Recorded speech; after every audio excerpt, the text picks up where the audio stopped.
하나님의 말씀 마태복음 28장 16절에서 20절 말씀을 같이 교독하겠습니다. 제가 갖고 있는 성경은 신약성경 52년에 나와 있습니다.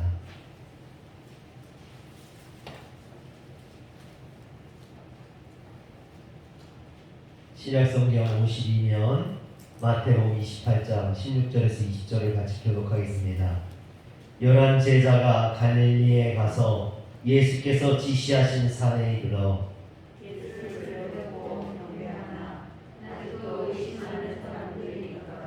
예수께서 나와 말씀하여 이르시되 하늘과 땅의 모든 권세를 내게 주셨으니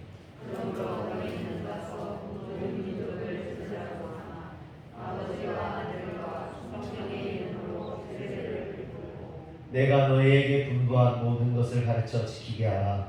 볼지어다 내가 세상 끝날까지 너희와 항상 함께 있으리라 하시니라. 아멘. 할렐루야. 오늘도 미끄러운 길을 헤치며 주님 앞에 나온 우리 성도님들에게 하나님의 은혜와 성령이 충만하게 임하게 주의 이름으로 축원합니다. 금요일부터 한파가 몰려와 갑자기 추워졌습니다. 그래서 제가 춥다고 했더니 양감 목사님이 겨울이니까 춥지 않은 겨울인가 그래요. 참 맞는 말 같아요. 겨울이니까 춥고 추우니까 겨울이죠. 여러분 반대로 더우니까 여름이고 여름이니까 더운 거 아닙니까? 이처럼 자연은 철에 따라 그 모양을 하고 살아갑니다. 그런데 사람들은요 자기 나이에 걸맞는 처신이나 행동들을 잘 못할 때가 많아요. 철을 모르고 살아가는 사람들이 많이 있습니다. 이런 사람들을 가르쳐서 철이 없다 또는 시절이다 이렇게 말을 합니다. 한마디로 철을 모른다라는 뜻이죠. 여기서 철이라는 것은요 계절을 의미합니다. 계절에 따라 밭을 갈고 파종을 하고 거두어 들이는 일을 제때 해야 된다라는 말에서 유래되어서 사리를 분별하여 판단하는 힘이 있다라는 말로 유래된 거죠. 여러분 그래서 철이 있다. 혹시 여러분들은 철이 있으십니까? 아니면 여러분들은 철이 들었습니까? 말씀들을 안 하시네요. 카피라이터 정철이라는 분이 이런 말씀을 하셨어요. 아빠를 아버지라고 부를 때부터 철이 든 것이 아니라 아버지를 다시 아빠라고 부르고 싶은 순간부터 철이 든다 그랬습니다. 또 김환기 시인이 느낌이라는 시에서 엄마하고 부르면 응석 부리고 싶고 어머니하고 부르면 업어드리고 싶다라고 했습니다. 사람이 어려서는 아빠, 엄마 하면서 응석을 부리죠. 그러다가 어느새 어른이 되고 목소리도 굵어져서 아버지, 어머니 하게 됩니다. 자식을 안던 그 아버지의 팔과 업어 키우던 엄마의 등이 굽어지고 그 힘이 사라지면 그때는 자식이 안아주고 업어줘야 되는 그런 차례라고 합니다. 이것이 세상적인 자연적인 이치죠. 그러나 사람들은 이 이치를 잘 깨닫지 못합니다. 저도 그런 것 같아요. 아버지를 제가 안아주거나 업어준다는 생각을 한 적이 없는 것 같아요. 이제 조금 철이 들어서 그런 생각을 하려고 하니까 이미 아버지는 세상을 떠나시고 없어 후회가 됩니다. 그래서 철이 든다라는 것은요 이해가 되는 것, 이해하게 되는 것이라고 합니다. 자연이 계절을 이해하는 것처럼 자식이 부모를 이해하기 시작하면 비로소 철이 드는 것이래요. 여러분 늘 내 입장에서 생각하고 불평하고 원망하고 그랬는데 이제는 부모의 처지와 상황 그렇게밖에 해줄 수 없었던 그 부모의 마음을 헤아리기 시작하면서 철이 드는 겁니다. 오늘 우리 자녀들이 이런 부모를 좀 이해할 수 있는 그런 날이 그래서 철이 들기를 소원합니다. 근데 신앙도 마찬가지예요. 여러분 신앙도 철이 들어야만 합니다. 신앙에 철이 든다는 것은요, 우리를 부르시고 구원하신 그 주님의 마음을 우리가 이해하는 것이죠. 여러분, 우리가 비로소 주님의 마음을 이해하기 시작할 때 우리는 신앙에 철이 들게 되는 겁니다. 지금이 절기상으로 강림절 또는 대림절, 주연절이라고 합니다. 이름이 어떻든 간에 다시 오실 주님을 기다리는 그런 절기입니다. 특히 이번 주는 그 강림절 마지막 주일입니다. 그런데 주님이 오실 것을 기다리는 우리가 어떠한 마음으로 주님을 기다려야 되는지, 어떠한 자세로 주님이 오심을 기다려야만 하는지 여러분 한번 생각해 보신 적 있습니까? 다시 오실 주님께서 자신을 기다리는 성도들이 어떠한 모습으로, 어떠한 마음으로 기다리길 원하시는지 여러분들 한번 생각해 보신 적이 있습니까? 오늘 이 시간은 주님의 마음을 좀 헤아리면서 우리가 은혜를 나누고자 합니다. 신약 성경에 보면 마태, 마가, 누가, 요한복음을 복음서라고 이야기를 합니다. 그런데 이 복음서에는요, 예수님의 생애가 기록되어져 있죠. 예수님이 태어나시고 자라고 공생애를 하시고 십자가에 못 박혀 죽으시고 3일 만에 부활하시고 승천하시고.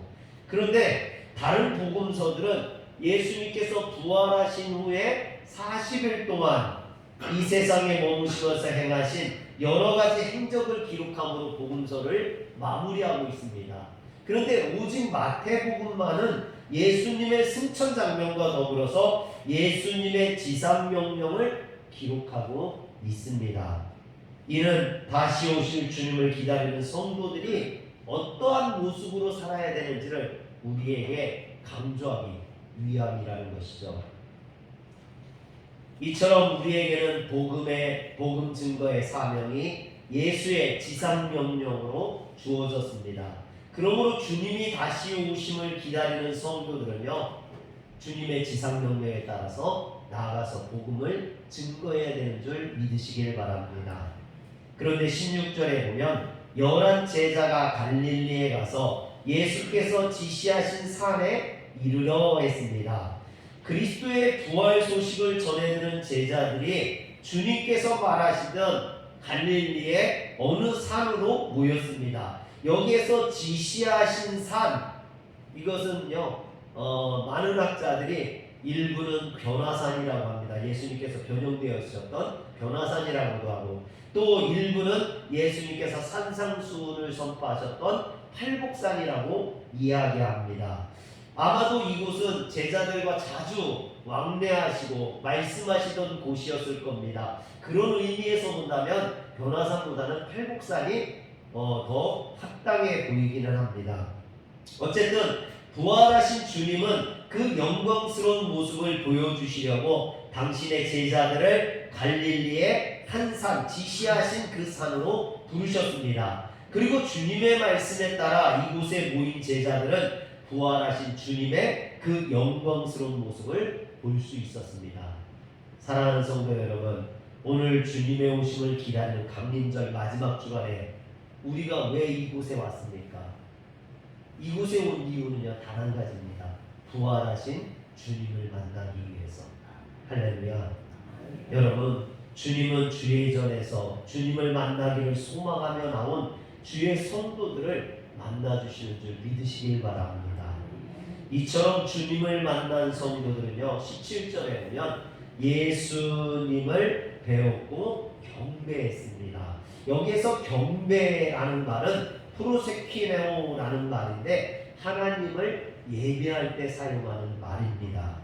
그런데 지금 제자들이 주님을 만나서 주님 앞에 하나님을 경배할 때 쓰는 프로세키네오를 써서 하나님을 예배하고 있는 거예요. 여러분, 지금까지 제자들은 주님을 하나님으로 경배한 적이 없어요. 그런데 부활하신 예수님을 만나고 나서 비로소 주님을 하나님으로 경배하고 예배했다라는 거죠. 오늘 우리도 마찬가지입니다. 우리가 진정 하나님을 경배하고 예배하는 것은 부활하신 주님을 만나야지만 한다는 거죠. 부활하신 주님을 만나지 못한 사람은 진정한 예배를 드릴 수 없다라는 거예요. 그래서 17절에 보면 아직도 의심하는 사람들이 있었다 그랬어요. 어떤 분들은 여기에서 이 의심하는 사람을 가리켜서 도마라고 이야기합니다. 물론 도마는 주님의 부활을 의심했어요. 그래서 요한복음 20장 25절에 보면 내가 그의 손에 못자국을 보며 내 손가락을 그 못자국에 넣으며 내 손을 그 옆구리에 넣어보지 않고는 믿지 아니하겠노라 이렇게 장담을 했습니다. 그러나 여러분 부활하신 주님께서 이 도마를 찾아오셨죠. 그리고 도마에게 뭐라고 합니까? 요한복음 20장 27절에 보면 내 손가락을 이리 내밀어 내 손을 보고 내 손을 내밀어 내 옆구리에 넣어보라. 그리하여 믿음 없는 자가 되지 말고 믿는 자가 되라. 여러분 우리 옆에 사람에게 얘기해 줍시다. 손을 넣어봐. 한번 옆에 사람에게 얘기해 주세요. 한번 손을 넣어봐. 그리고 믿음 없는 사람이 되지 말고 믿는 사람이 돼. 네, 믿음 없는 사람이 되지 말고 믿는 사람이 돼. 사랑하는 성도 여러분, 여러분들이 부활하신 그 주님을 만나고 믿음의 사람이 되시길 주의 이름으로 축원합니다. 아직도 의심하는 자가 있습니까? 아직도 헷갈리는 자가 있습니까? 이처럼 부활하신 주님을 만나고 신앙 고백을 했던 도마가 다시 의심했을 일은 없습니다. 그러므로 여기에서 의심하는 사람은 도마를 가리키는 것이 아니죠. 그럼 그곳에 모인 누구를 가리키는 거냐? 오늘 성경에는 여기에 제자들만이 올라간 것처럼 되어 있지만요, 사도행전에 보면 제자들뿐만 아니라 거기에 많은 사람들이 있었습니다. 또 고린도전서 15장 4절에서 8절에 보면 사도 바울은 부활하신 주님께서 만나주신 사람들을 이야기하면서 첫 번째는 게바라고 이야기했어요. 게바가 누굽니까? 베드로를 의미하죠. 그리고 그 다음에는 11 제자들이 주님의 부활을 만났고, 그 다음에는 500의 형제에게 보여주셨고, 그 다음에는 야고보에게, 그리고 만삭되지 못하여 난 나와 같은 자에게도 보이셨다라고 바울은 이야기했습니다. 이런 바울의 말을 들어볼 때 지금 이 팔복산에 부활하신 주님을 만나러 주님의 승천을 경험하러 나온 자들은 11 제자들뿐만 아니라 500여 형제들도 함께 그 자리에 나와 있다는 걸 알 수 있죠. 그런데 그들 중에는 아직도 주님의 부활을 의심하는 자들이 있었다라는 것입니다. 여기에서 의심하다로 번역된 디스타조라는 말은 신약성경에서 오늘 말씀과 마태복음 14장 31절에서 단 한 번 나와요. 여러분, 예수님께서 제자들을 먼저 배에 태워서 바다 건너가게 하십니다. 그리고 예수님은 한적한 산에 올라가셔서 기도를 하시죠. 근데 배를 타고 가던 제자들이 바다에서 풍랑을 만나게 돼요. 그래서 어려움을 겪자 예수님께서 밤에 그들에게 물을 걸어서 예수님이 찾아오십니다. 그랬더니 제자들이 두려워하죠. 누가 물 위를 걸어서 오니까 제자들이 난리가 납니다. 그때 예수님께서 내니 두려워하지 말라라고 말씀하시죠. 그러자 베드로가 이야기합니다. 주여, 만일 주님이시거든 나를 명하사 물 위로 오라 하소서 간청을 하죠. 그래서 예수님께서 오라 합니다. 그때 베드로가 물 위를 걸어서 예수님께로 가려고 했으나 곧 바람을 보고 두려움에 사로잡혀 물에 빠지고 말았습니다. 그랬을 때 주님께서 뭐라고 하십니까? 그를 건져주시면서 믿음이 작은 자여 왜 의심하느냐.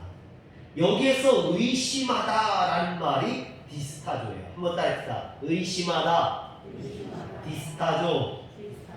의심하다, 디스타조. 여러분, 그런데 이 디스타조는요, 근본적인 불신을 가리키는 말이 아니에요.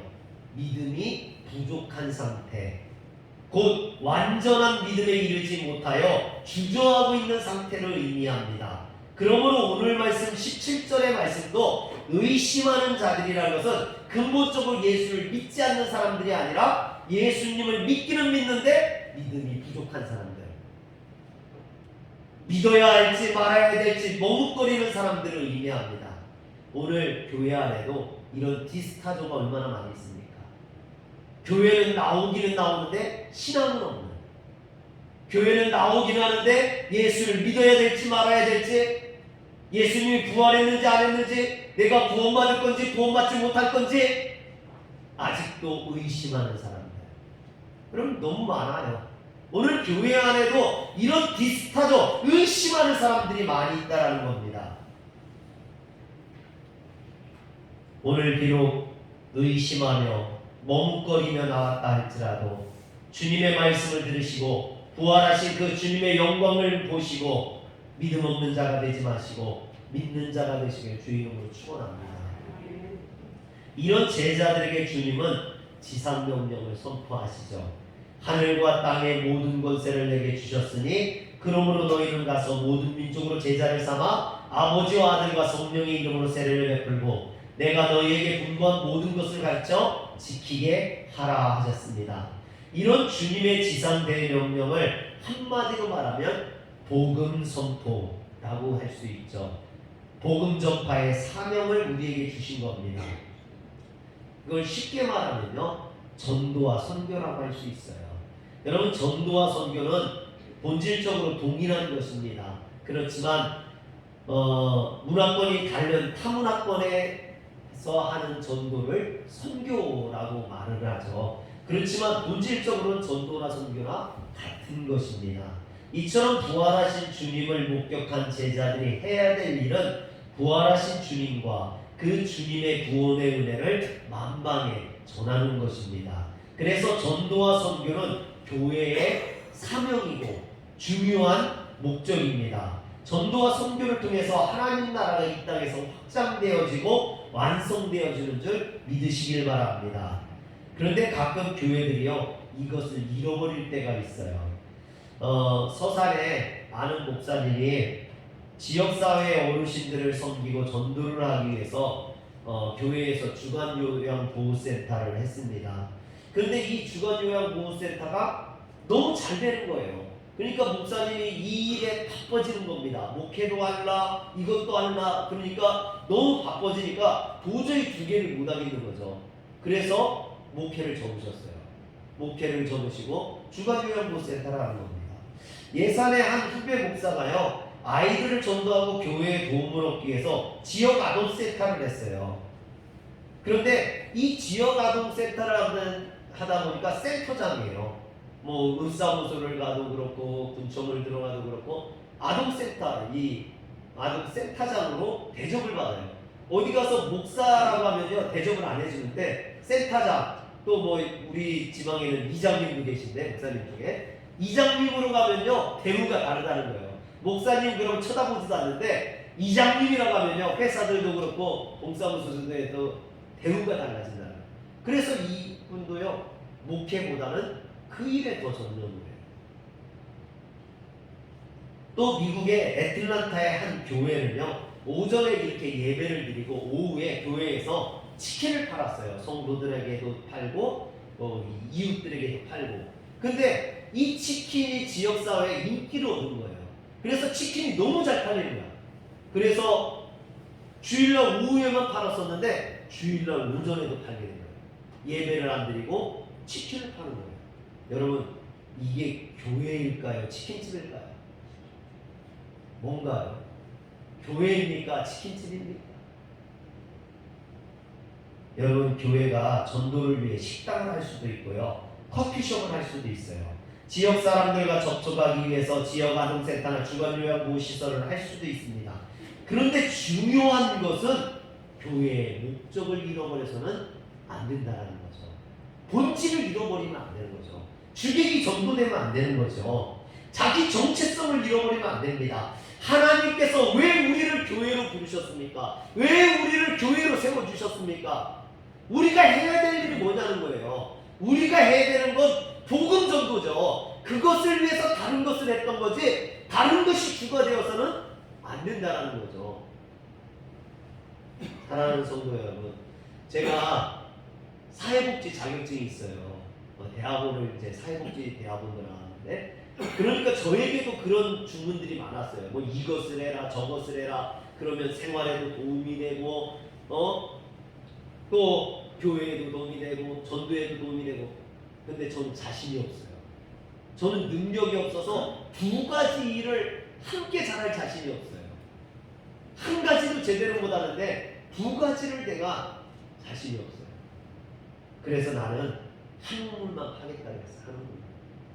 여러분, 우리의 목적, 주님이 불러주신 그 목적을 잃어버리는 순간 우리는 정체성을 잃어버리는 거예요. 의미가 없는 존재가 되는 거죠. 사랑하는 성도 여러분, 오늘 우리 교회들이 복음을 회복해야 될 줄 믿으시길 바랍니다. 이처럼 복음을 전하는 전도와 선교가 그래서 중요한 거예요. 복음을 전하기 위해 선교나 전도를 하기 전에 우리가 그런데 반드시 깨달아야 될 게 하나 있어요. 나가서 전도하는 거, 선교하는 거 굉장히 중요해요. 근데 그것보다 먼저 우리가 해야 될 일이 있어요. 뭐냐면 예배예요. 예배. 여러분, 예배에서 은혜 받지 못한 성도가 나가서 전도한다? 말이 되지 않아요. 예배에서 은혜 받지 못한 성도가 나가서 선교를 한다? 이것도 있을 수가 없어요. 여러분, 중세시대 타락한 교회를 떠나 사막에서 은둔 생활을 하던 한 교구가 이런 말을 했어요. 우리는 예배의 결과로 마귀가 되거나 천사가 된다. 예배에서 은혜 받지 못한 사람은 마귀가 되고 예배에서 은혜 받은 사람은 천사가 된다. 그래서 주의 제자들에게 예배에 몰입하고 말씀으로 은혜 받는 것보다 더 중요한 일은 아무것도 없다. 여러분, 이게 얼마나 무서운 말입니까? 오늘 이 예배를 통해서 내가 은혜 받지 못하면 마귀가 된다는 거예요. 왜 마귀가 됩니까? 예배에 은혜 받지 못하면 우리는 타락한 인간성의 지배를 받게 되고 마귀의 종이 되는 겁니다.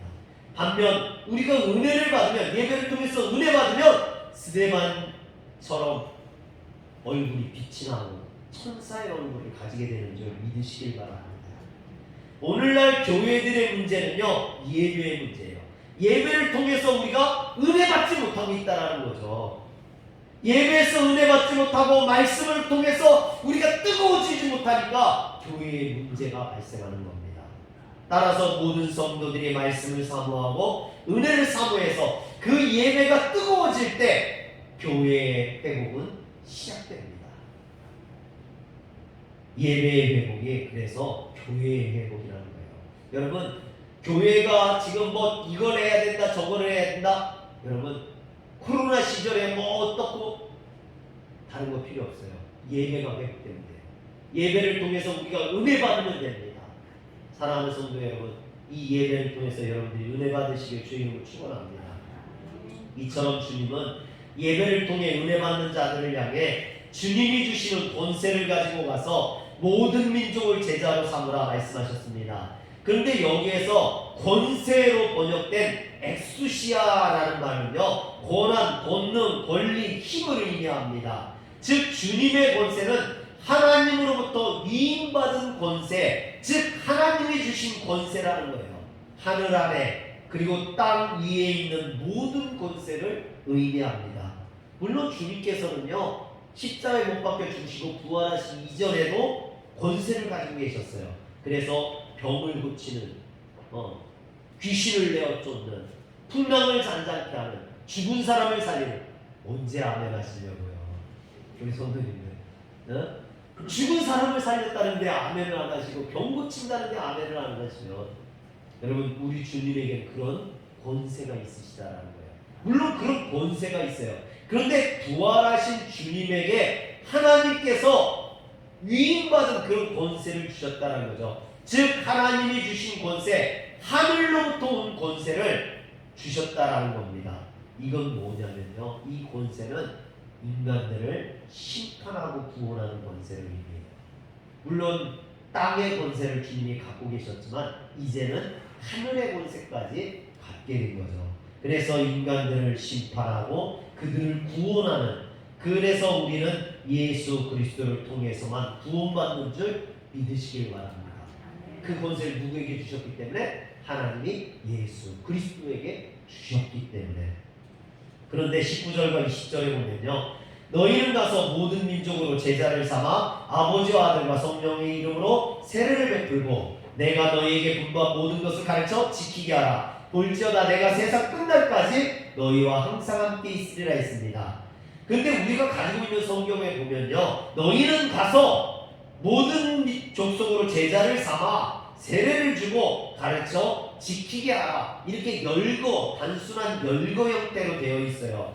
그런데 원문에 보면 이 제자를 삼아라는 말에만 명령형 동사가 쓰여져 있고 나머지 가는 것이나 세례를 주는 것, 가르치는 것에는요 그냥 분사로 되어 있어요. 여러분, 그러므로 모든 족속을 제자로 삼는 일이 주라는 거예요. 이게 가장 중요한 거예요. 모든 족속을 제자로 삼으면 가게 되고 또 세례를 주게 되고 가르치게 된다라는 거죠. 그 일에 따라오는 일이라는 거예요. 그러므로 예수의 지상명령의 궁극적인 핵심 목표는 바로 제자를 삼는 거라는 거죠. 그런데 모든 민족으로 제자를 삼으라 했습니다. 즉 언어와 문화의 장벽을 뛰어넘고 민족의 담장을 어물고 정치와 이념을 초월하라 해서 세상 모든 사람들에게 복음을 전하라는 겁니다. 여러분, 어떻게 무제한적이고 무조건적인 주님의 사랑이 인간의 편견 때문에 장애를 받을 수 있겠습니까? 하나님께서는 당신의 독생자 예수 그리스도의 십자가의 대속의 제물로 희생하신 목적은요, 어느 누구만을 구원하기 위한 것이 아니라 주 예수를 믿는 모든 사람들에게 멸망하지 않고 영생을 얻게 하기 위함인 줄 믿으시길 바랍니다. 그러므로 복음 전파의 목표는 죄로 물든 영혼들, 어둠과 절망 중에 탄식하고 있는 사람들에게 십자가와 부활의 진리를 가르치며 주님의 뜻을 쫓아 사는 방법을 훈련시키므로 그들로 하여금 마침내 혼자서도 능히 주님이 가신 길을 뒤쫓을 수 있는 주의 제자를 만드는 일이라는 거죠. 오늘 우리가 신앙생활하는 것 바로 이런 주님의 제자가 되는 것입니다. 그러므로 우리는 봄에 농부가 씨를 뿌리고 결실하기를 기대하는 것처럼, 그럴 때 온갖 수고와 노력을 다하는 것처럼 한 영혼을 구원하기 위해서 이런 수고와 노력을 해야 될 줄 믿으시길 바랍니다. 그래서 바울은요, 고린도후서 11장 23절에서 27절에 보면 내가 수고를 넘치도록 하고 옥에 갇히기도 많이 하고 매도 수없이 맞고 여러 번 죽을 뻔했고 또 강의 위험과 강도의 위험과 동족의 위험과 이방인의 위험과 신의 위험과 광야의 위험과 바다의 위험과 거짓 형제 중에 위험을 당하고 또 수고하며 애쓰고 여러 번 자지 못하고 줄이며 목마르고 여러 번 굶고 춥고 헐벗었노라 라고 이야기합니다. 이게 뭐예요? 복음을 증거하기 위해서 이와 같이 수고하고 했었다라는 거죠. 여러분, 아프리카의 선교의 아버지라고 할 수 있는 리빙스턴, 그는 노예무역을 보고 양심의 가책을 느껴 복음전도가자가 되었습니다. 임신한 아내와 새 아이를 데리고 맹수가 득실거리는 그런 아프리카로 들어가게 됩니다. 잠베지 강을 따라 아프리카 대륙을 횡단하면서 사람들에게 알려지지 않은 오지를 찾아다니면서 복음을 증거했습니다. 한 번은 원주민들을 위협하는 사자와 맞서 싸우다가 그 사자에게 왼팔을 찢기게 됩니다. 다행히 목숨은 건졌지만 이 왼팔이 힘을 쓸 수 없는 그냥 덜렁거리는 팔이 되어버리고 맙니다. 그가 글래스고 대학에서 명예학 박사학위를 받으러 갈 때 야위고 수척한 모습으로 왼팔이 힘없이 덜렁거리며 강단에 오르자 사회자가 묻습니다. 당신은 이런 모습으로 다시 선교지로 가겠습니까? 그러자 리빙스턴이 이야기합니다. 의심의 여지 없이 큰 기쁨으로 갈 것입니다. 그리고 그가 이렇게 아프리카로 나가는 이유는 그 자신에게 주어진 약속의 말씀 마태복음 28장 20절 때문이라고 이야기했습니다. 내가 너희에게 분부한 모든 것을 가르쳐 지키게 하라. 볼지어다 내가 세상 끝날까지 너희와 항상 함께 있으리라. 사랑하는 성도 여러분, 사도 바울이나 리빙스턴이 죽음을 두려워하지 않고 나가서 복음을 전했던 것은 이 일이 주님이 원하시는 일이요 주님의 명령이기 때문입니다. 그리고 이 일을 하는 사람들에게 주님이 함께 하시기 때문이죠. 오늘 우리가 참으로 다시 오실 주님을 기다리는 성도들이라면 주님이 원하시는 것, 주님이 우리에게 분보하신 것, 그것을 지켜 행해야 되지 않겠습니까? 그랬을 때 주님이 다시 오셔서 그런 사람들을 뭐라 말씀하시겠습니까? 그 주인이 이르되 잘하였도다 착하고 충성된 종아, 내가 작은 것 일에 충성하였으되 내가 많은 것을 내게 맡기리니 내 주인의 즐거움에 참여할지어다 말씀하시지 않겠습니까? 그러나 우리에게 맡겨진 이 사명, 주님의 뜻을 우리가 저버리고 게으르고 나태하고 의심하고 있다면 주님이 오시는 날 주님이 뭐라고 하시겠습니까? 이 무익한 종을 바깥 어두운 데에 내쫓으라. 거기서 슬피 울며 이를 갈리라. 책망하실 겁니다. 오늘 우리가 책망받는 성도가 아니라 주님의 마음을 이해하고 주님의 명령에 따라서 주님의 말씀을 준행하는 성도들 되시길 주의 이름으로 축원합니다. 기도하겠습니다. 전능하신 하나님, 우리가 주님의 마음을 조금이나마 이해할 수 있기를 소원합니다. 우리 신앙에 철이 들게 하여 주시옵소서. 우리 인생이 철이 들게 하여 주옵소서. 계절을 분별하듯이 부모님의 마음을 이해하고 우리 주님의 마음을 이해하게 하여 주시옵소서. 아직도 미흡하고 연약합니다. 아직도 의심합니다. 주님, 우리의 연약함을 아시오니 우리를 이끌어서 부활하신 주님을 만남으로 우리가 진정 주님을 경배하는 자가 되게 하여 주시옵소서. 우리 주 예수님의 이름으로 기도합니다.